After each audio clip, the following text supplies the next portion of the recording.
Good morning students and welcome back to the e-learning classes provided by St. Michael's Academy. So in this video I am going to start the next chapter of class 5, chapter 8, algorithm and flowcharting. So in this chapter we all are going to see the first topic is algorithm, second is flowchart and its advantages, third is flowchart steps, and fourth is the example of the flowchart. So let's start with the first topic. What is algorithm? So now let's see what is algorithm. So the algorithm, so whenever we perform any task, so to perform a number of tasks, so if we perform any task, we need to follow some steps. So if we perform number of tasks, so performing a task, we need to follow a series of steps in correct order. So when we perform any task, we need to follow some steps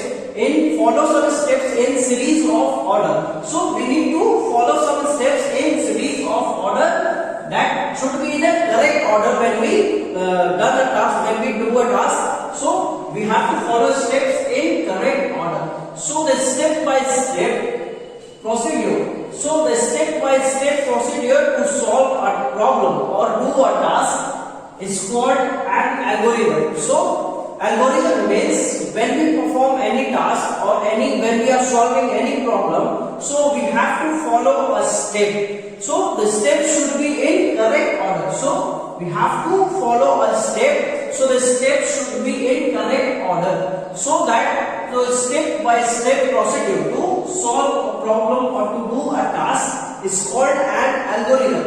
So let's take an example. So let us consider a real life task. So have you cooked instant noodles anytime? So when you buy an instant noodle packet, you see a step by step process. So it is very important that you follow the steps in the given order. So the example of let's take an example of algorithm. So when you buy a instant noodle packet, so in that packet there is given step by step to cook the noodles. So so it is very important to follow those steps to cook the instant noodles. So when you follow this step, those noodles will be cooked as per that instruction. So let's see step by step way of solving a problem, which is called an algorithm. So how we can solve a problem step by step, how we can solve a problem. So let's see the example. So when you want to cook the instant noodles, so first of all you have to boil 1 cup of water in saucepan on a stove. So the first step of the instruction in the packet of the noodle is given is that first you have to boil 1 cup of water in a saucepan on a stove. The second step is given that add the instant noodle to the boiling water. The second step you have to follow, you have to add the instant noodle to the boiling water. Third, you have to add the seasoning to the boiling noodles. So you have to add to the seasoning to the boiling noodles. Fourth, you have to cook the noodles for the 2 minutes. So the fourth instruction is given in the packet that you have to cook the noodles for the 2 minutes. So you have to cook the noodle for 2 minutes. Now the fifth step is serve hot and enjoy. So you have to follow the basic instructions given in the packet of the instant noodle to how to cook an instant noodle. So you have to follow this step. So if you jumble of this step, then it does not make any sense. So when you jumble this step to cooking a noodles, so it does not make a sense and it does not get the desired result that the hot noodles and that you can enjoy. So when you jumble up the step of cooking the instant noodle, you will not get the desired result as you get the desired result when you follow these steps. So hence writing these steps in correct order is very important. So writing these steps in the correct order or following these steps in the correct order to solve a problem is very important. So when you jumbled up the steps or the procedure to solve any problem or to do any task, the end result will differ. So So the end result will differ and it will may or may not satisfy you when you jumble up the steps or the procedure to solve any problem. So the proper ordered way of thinking or doing is called logic. So the proper or the ordered way of thinking or doing is called logic. So the proper way of doing any task or the following any step is called logic. So the proper way of doing any task or any solving any problem is called logic. So every algorithm needs input and gives the corresponding output. So every algorithm needs it needs the input. So any algorithm first it needs the input and then it algorithm. So then it performs the algorithm and then it gives the output. So every algorithm needs the input and gives the corresponding output. So first it needs the input, then it performs its algorithm, the step by step solving a problem, and then it gives the following or the corresponding output to the regarding to the input.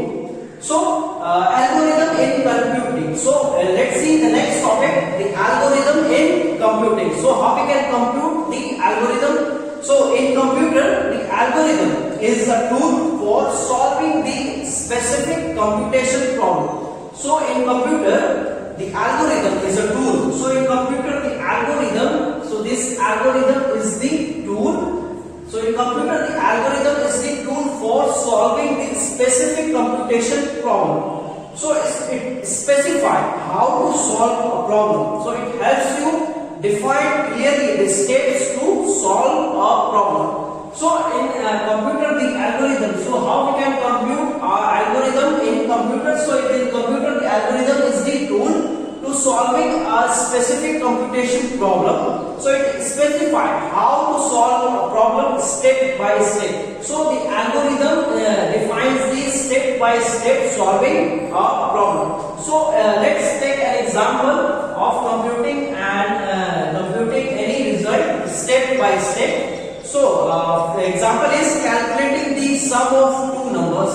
So we take the example of calculating the sum of two numbers. Calculating the sum of two numbers. So let's take the example of calculating the sum of two numbers. So how we can calculate the sum of two numbers? So the first step will be we have to take two numbers. So first computer will read the two numbers. So first computer will read two numbers. So the computer will read two numbers, number 1 and number 2. So first it will read the two numbers for calculating the sum of the two numbers. So first step is that it will read the number 1 and number 2, and the next step it will add up. So first you have to calculate the sum, then the next step it will add up the two numbers. So it will add up. So it will add up the number 1 and number 2. It will add up the number 1 and number 2. The first step it will take, you have to put in the number 1 and number 2. So it will read the number 1 and number 2, and it will second step, in that second step it will perform the algorithm. The algorithm is the sum of two numbers. So it will add up the number 1 and number 2, and then it displays the result. So the result is the sum. So result is the sum of the two numbers. So first is the input. So first is the input is the number which we have to give in the computer. So it will read the numbers. Second is the algorithm it performs. So it will add up. So it will add up number 1 and number 2, and it will give the following output. The output is the sum. The output is the sum of the number which we have put in, and it performs the algorithm. The algorithm is the sum of the two numbers, and the output is the sum which is displayed as the output. So now let's see the next topic of this chapter is flowchart and its advantage. So what is the flowchart and its advantage? So the flowchart is a pictorial or symbolic representation of a process. So the flow chart is a pictorial or a symbolic representation of a process. So the flow chart means it is the pictorial or the symbolic representation of a process. So each step is presented by a different symbols and has a very short description of the step. So the flow chart means the pictorial and the symbolic representation of the process. So each step is represented in different symbols and have a very short note description of the step. So let's see its advantages of the flow chart. So what is the advantage of flow chart? By using a flow chart to represent a process or the step of solving any problem. So what is the advantage of it to describe or to show the step by step solving a problem or the representing as a pictorial or the symbolic representation of any process. So the first is a picture is worth 1,000 words. So it means the purpose of all flow chart is to communicate how a process works. So a flow chart make it easy to understand the step easy. So with the help of these pictures, so the step by step following a process. So the step by step following a process. When you show or represent a symbolic representation of the process to solve a problem. So it makes a word. So a picture is a word more than 1,000 words. So when you explain in words, when you explain in description, so it will not make the other understand that process very easily, or when you show any step by step process to solve a problem in a pictures or any symbolic representation of that step, so it will make user or it will make other people to understand that process very easily. So they can use it, they can use that step very easily, they can understand that step very easily when you represent with the help of any symbolic representation to solve a problem by step. Second advantage is that a flow chart helps to understand the logic. So the flow of the process can be understood clearly, hence it helps to find out the mistakes in flow quickly. So a flow chart helps to understand the logic. So in flow chart it will make when you make a flow chart, so it helps to understand that logic. So we already had discussed what is logic. So the what is logic? So the proper or the ordered way of thinking or doing anything is called logic. So it will make the user or the other people understand the logic behind that. So the logic behind that steps or the process of in the flow chart. When you describe in a flow chart doing a process, the steps of doing a process in flow chart, so it will help to understand the logic behind it. So the logic means the order or the order, that is the order of the steps or doing any task is called logic. So the proper order or the way of thinking or doing a task, so it will understand the logic behind that steps when you describe that step in flow chart with the help of flow chart. Now the third is it helps in finding out which step is unnecessary. So when you draw a flow chart to step by step solving a problem, when you describe any steps of solving a problem with the help of flow chart, so it helps in finding out the steps which is unnecessary or which steps can be improved. So it helps to understand which step is unnecessary and which steps can be improved. So if we remove unnecessary steps, we can save time and resources. So with the help of the flow chart, so it makes the understood that we can find out through that step of process through which we can solve a problem. We can find out that which step is unnecessary. So we can cut out that steps and make that step so short and make it time saving that we can do that task or doing any task easy and short time. So we can cut out these steps which is unnecessary. So how we can find out? So we can find out by with the help of the flowchart when we describe these steps to do any task with the help of that flowchart. So with that we can find out the unnecessary steps or which steps can be improved. So to improve or to remove the unnecessary steps we can find out with the help of the flowchart, and we can save time and resources while removing or improving the unnecessary steps which is in the flowchart. So this is the advantage of the flowchart. So how we can use a flowchart and how we can describe the step by step solving a problem with the help of flowchart. Now we will see the next topic of this chapter is symbols in a flowchart. So now we will see the symbols, how we can represent a flowchart with the help of the symbol. So let's see the symbols of the flowchart. So the first symbol is this.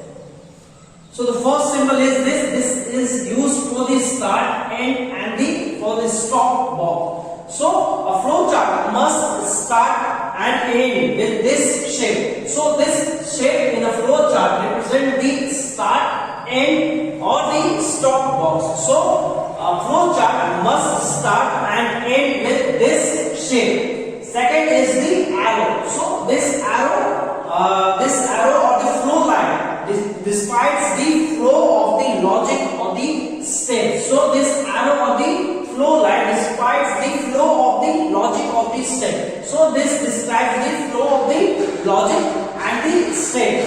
The third is this shape. So this shape is for the input and the output box. So this shape in the flowchart, it displays the input and the output box. So this shape helps to represent the input of the values and displays of calculated values. So this shape helps to display the input and the output of the flowchart. Next is rectangular shape box. So in that shape it is called the process box. So this shape is used to describe the process of that flowchart. So this box represents an action or operation or process. So in that box the process of the flowchart is represented. Next is this shape. So this is called diamond shape. So this box